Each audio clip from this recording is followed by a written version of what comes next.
It is 3 a.m. Emergency notifications start flooding your phone one after another.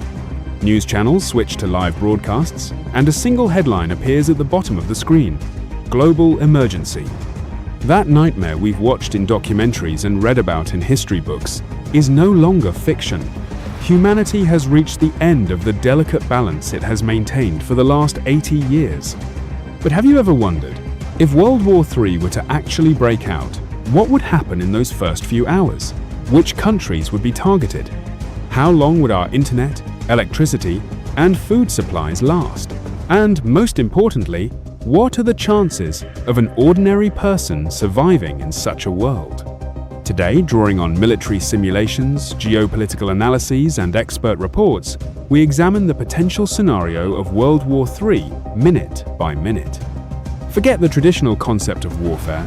World War III won't begin with tanks crossing a border. It will start when the screens go dark. In the initial phase, what experts call hybrid warfare or grey zone operations cyber units are deployed before conventional armies. Within the first few minutes, undersea internet cables and military satellites become targets. Banking systems collapse, stock market trading halts, and power grids and dam controls are paralyzed by cyberattacks. Before you can even grasp what is happening, the master switch of modern civilization is flipped off. So, what could trigger this war? Geopolitical analyses point to three critical fault lines. First, the South China Sea and Taiwan, the hottest point of contact between East and West. Second, the Eastern Europe and Baltic line, where tensions between NATO and Russia are escalating. And third, the Middle East, where regional conflicts carry the risk of drawing in global powers. A minor miscalculation or an uncontrolled military clash in any of these regions would be enough to topple the dominoes. As the conflict escalates, conventional weapons give way to nuclear deterrence. Today, there are approximately 12,500 nuclear warheads in the world. 90% of these warheads are held by just two countries, the US and Russia. At the heart of nuclear strategy lies a single principle: mad, mutually assured destruction. According to this doctrine, the moment one side launches a nuclear missile, the opposing side's early warning systems detect it and launch their own missiles. In other words, the country that fires the first missile effectively signs its own death warrant. It takes only 20 to 30 minutes for an intercontinental ballistic missile to reach its target.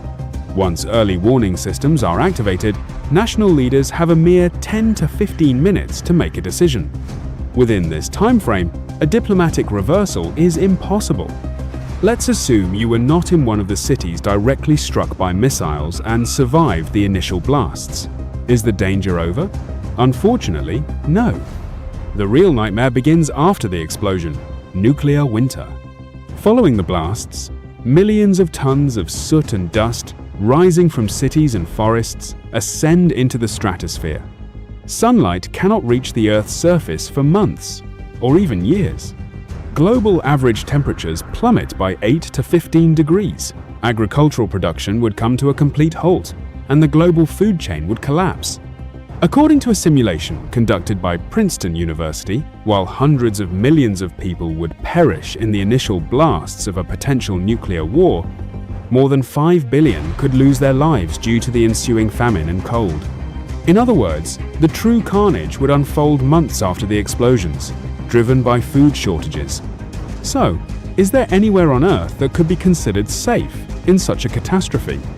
Due to their geographical locations and distance from nuclear targets, New Zealand, Iceland, and the southern parts of South America, specifically Chile and Argentina, stand out as regions that would experience the effects of a nuclear winter to a comparatively lesser degree.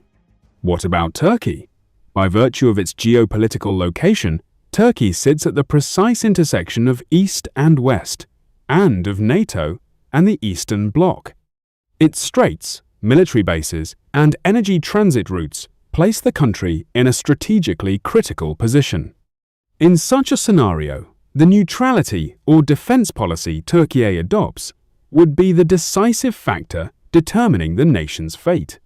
Let us recall the famous words of the renowned physicist Albert Einstein: I do not know with what weapons World War III will be fought, but World War IV will be fought with sticks and stones.